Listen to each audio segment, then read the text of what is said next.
اعوذ باللہ من الشیطان الرجیم بسم اللہ الرحمن الرحیم۔ نولی فیکٹری کے معزز دوستو السلام علیکم۔ ناظرین گرامی، اسلامی مذہبی اسکالر ڈاکٹر اسرار احمد کو دنیا سے کوچ کیے ہوئے قریباً 9 سال کا عرصہ بیت چکا ہے۔ انہوں نے نہایت احسن انداز میں اسلام کی حقانیت دنیا پر واضح کی اور اہل عرب سے لے کر پاکستانی مسلم کمیونٹی میں پائی جانے والی خرابیوں کا ذکر کرتے رہے۔ اسرائیل کی چالوں اور قرب قیامت سے متعلق کئی اہم پہلو ڈاکٹر اسرار احمد نے امت مسلمہ تک پہنچائے۔ آج ہم آپ کو ڈاکٹر اسرار احمد کی شخصیت اور ان کے اہم اقوال سے متعلق آگاہی دیں گے اور آپ کو بتائیں گے کہ کیوں اہل عرب نے ان کے لیکچرز کو عرب میں بین کر رکھا ہے، نیز وہ کون سی ایسی احادیث کا ذکر کرتے تھے جس وجہ سے پورا عرب ان کے خلاف تھا۔ لیکن آگے بڑھنے سے پہلے آپ سے التماس ہے کہ تمام معلومات جاننے کے لیے ویڈیو کو آخر تک لازمی دیکھیے گا۔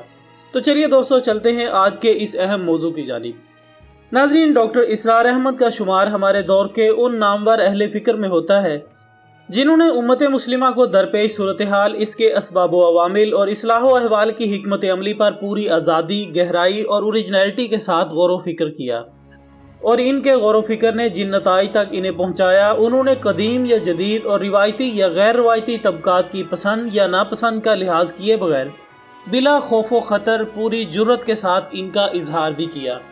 ان کے نتائج فکر سے یقیناً اختلاف کیا جا سکتا ہے، لیکن اپنے آزادانہ انداز نظر کے لحاظ سے وہ بلا شبہ ایک مفکر انسان تھے۔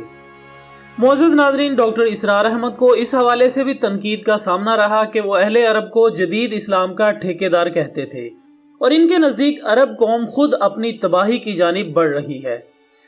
ڈاکٹر اسرار احمد اس حدیث مبارکہ کا بھی عمومی طور پر ذکر کیا کرتے تھے جس میں حضور اکرم صلی اللہ علیہ وآلہ وسلم نے ارشاد فرمایا کہ عربوں کے لیے ہلاکت ہے اس شر کی وجہ سے جو کہ قریب آ چکا ہے، یعنی اندھیری رات کے ٹکڑوں کی طرح فتنے برپا ہوں گے۔ ان فتنوں کی شدت کی وجہ سے ایک آدمی صبح کو مومن ہوگا اور شام کو کافر۔ لوگ معمولی متاع دنیا کے عوض دین بیچ ڈالیں گے۔ ان دنوں میں دین پر عمل کرنے والوں کی مثال اس شخص کی سی ہوگی جس نے اپنی مٹھی میں کانٹا یا انگارہ پکڑ رکھا ہوگا۔ جبکہ پاکستانی اسکالر ڈاکٹر اسرار احمد عرب کی تباہی کے حوالے سے کئی اور احادیث بھی بیان کرتے تھے اور اہل عرب میں پائی جانے والی موجودہ خرابیوں کا ذکر کرتے ہوئے انہیں خبردار بھی کیا کرتے تھے۔ چنانچہ یہی وجہ ہے کہ آج بھی ان کے لیکچرز متحدہ عرب امارات اور سعودی عرب میں مکمل طور پر بین ہیں۔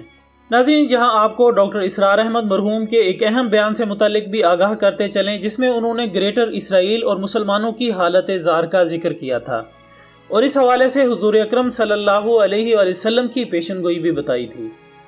آپ نے چند سال قبل کہا تھا کہ گریٹر اسرائیل بنے گا اور ضرور بنے گا، کیونکہ حدیث میں اس کی خبر دی گئی ہے۔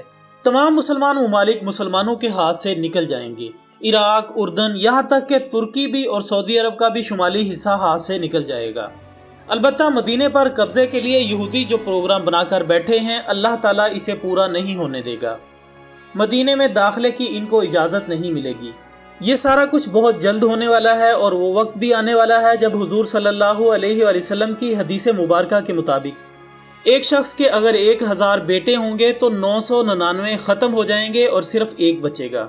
یہ وقت بھی آنے والا ہے کہ حضور صلی اللہ علیہ وآلہ وسلم فرماتے ہیں کہ اتنی خوفناک جنگ ہوگی جس میں بے پناہ خون ریزی ہوگی، پوری زمین لاشوں سے اٹ جائے گی اور ایسا ہوگا کہ مردار خور پرندے، گدھ، چیل، کوے وغیرہ تو لاشوں کو نوچنے کھانے کے لیے اترا کریں گے، مگر کچھ نفیس پرندے جو کہ لاش کے اوپر اترنے سے گریز کرتے ہیں تو ان میں سے ایک پرندہ اڑتا چلا جائے گا اور اس کو زمین پر کہیں اترنے کی جگہ نہیں ملے گی، کیونکہ زمین ساری لاشوں سے اٹی پڑی ہوگی، یہاں تک کہ تھک ہار کر جب اس کے پر مسلسل پرواز سے جواب دے جائیں گے تو وہ گرے گا اور زمین پر موجود لاشوں پر ہی گرے گا۔